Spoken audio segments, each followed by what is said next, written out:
First off, I'd like to give a shout out to all my subscribers, as there's over 110 of you at the moment, well, last time I checked. And secondly, I'd like to thank Too Old for Toys for the plug, as it helped me break the 100 mark, which is great. So onto the Gundam. On the left we have the Sword Impulse Gundam, and on the right we have the Gundam Astray red frame. Both are very nice.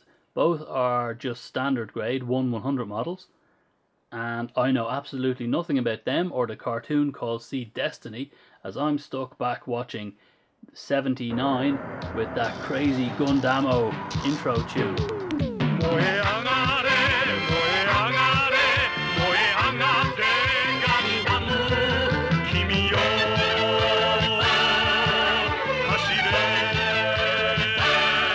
Alrighty, a couple of crappy extras.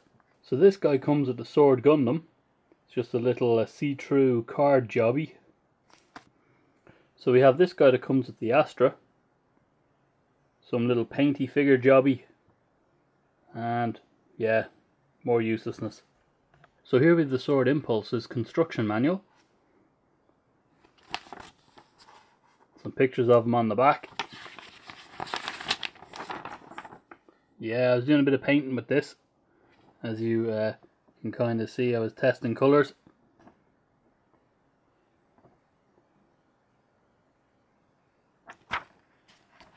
So here we have the Astra red frame construction manual with a picture on the front. A couple of pictures on the back.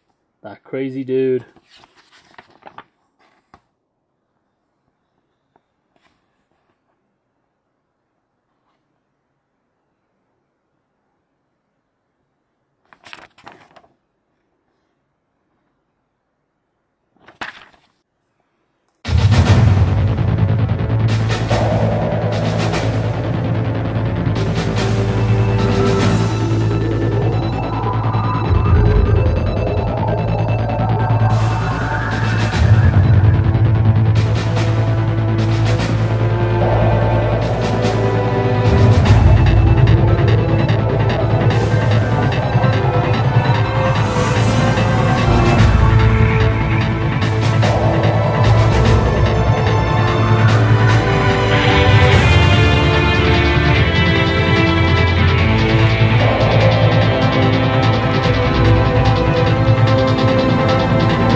Let's check out each Gundam's articulation. So if we look at the Gundam's head, it does a full 360 because it's on a ball joint. There's also a joint just in the neck here, so you can get him to look down and up, in addition to the actual ball joint, but there is no chicken head. Now the shoulders push in and out, and he can kind of do that to himself, and then you can hold all this straight up in the air, because he is Superman. Alrighty, so it comes out, does a full 360. So underneath here you've basically got up and down joint. You can spin it around, you can bend it at the elbow, and that's about as far as it'll go. Hands on a ball joint, so it'll do full 360. The waist articulation, that's just one big block. Does a full 360 if you move these out of the way. So if we check out the leg articulation, the side skirts move up and down, the front skirts move fully up and down. Now in here there's a beam saber. Now I'll show you the trick to get this guy out. There you go, that's how you get that out. Now it's just a tiny little beam saber that you can't actually attach any beams to. It's so small you just kind of drop it. I'll be back. So where were we? Mr. Beam Saber. He's tiny, Mr. Tiny Beam Saber. As you can see, you cannot put any beam into the beam saber handle, which is a bit of a shame. So if we look at the actual legs themselves, the back skirt gets in the way, so that's as far as it'll go back. Now it's on a double joint here, so it'll go forward and all the way up to there, but it won't go much further. The foot, again, is on a ball joint. So, just about seeing there. Twists around ever so slightly. No real articulation, it's fairly limited, that goes forward and back. One of the cool things are, there's thrusters on the back that do that. Yeah, and there's fun playing with that. And that's pretty much it for the legs. So here's a quick look at the actual Gundam shield. Now this bit pops out here like so, and I think it's meant to do something in here because there's these things kind of go like this, and then I can put this back on here, sort of, and then this kind of goes in there, and I don't know if that's meant to be something, but there you go. Now he also comes with this gun and a little replacement hand. It's nice, has a bit of detail, I haven't painted it, but pretty much a straightforward gun. So if we look at the Astray red frame, you can see, starting at the shoulder, it does a full 360. It also has a bit of swivel forward and back, as you can see. It also comes up and down at the shoulder. Now the actual arm itself has up and down. It can also do a 360 just underneath the shoulder. Now this is where it really becomes cool. The hand is on a ball joint as normal. This comes up, this can fold over, and it can do all sorts of cool things like that. It can pull out its own beam saber. That's always cool in my book. Now the head is just on a ball joint, which comes up out of the chest, so you've got nothing other than left and right and looking up and down, but there's no action whatsoever, it's just pretty much that. And this is really loose in mine. Now if you look at the chest, this is actually two separate sections. There's a ball joint in there, so you can get a bit of swivel. You get a tiny bit of left and right, but it's really from here, from the hips. As you saw, the side skirt fell off, with the sword attached. That goes up and down, left and right, because it's all pegged in. Okay, so if we look at the leg articulation, it goes forward, and then back as normal, as you'd expect, on the joint. It basically comes up to the side, and as you can see here, it'll spin around.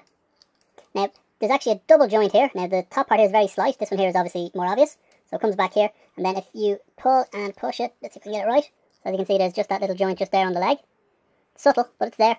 And then you've obviously got the main joint, like so. Now the feet are on a ball joint, as normal, but one of the really cool things about this model is, the foot does this. Oh yeah. So it allows him to get into those really low ninja stances, where he's out like this. But, unfortunately, the foot doesn't go the opposite direction. So while it goes up like so, it won't fall down and become straight. So if you get this leg down really low, like so, you can't bend this guy forward to keep it flat on the ground, which you would want to do a really cool stance. Minor flaw, but if it had that, it would be incredibly articulated at the legs. At the moment, it's just really good. So there we have it, the Sword Impulse Gundam and the Astray red frame. Now the Sword Impulse is really cool. I like it, except for the backpack makes him back heavy. The two swords are really neat, and when you join them together they are absolutely massive. While the Astray red frame is pretty much awesome. Easily the best Gundam figure I have at the moment. Very impressed with his arm and leg articulation, although that one slight fault with his foot, if they had fixed that, he would be incredible. But as he is, he's just excellent. So this was me with another review saying Slánta.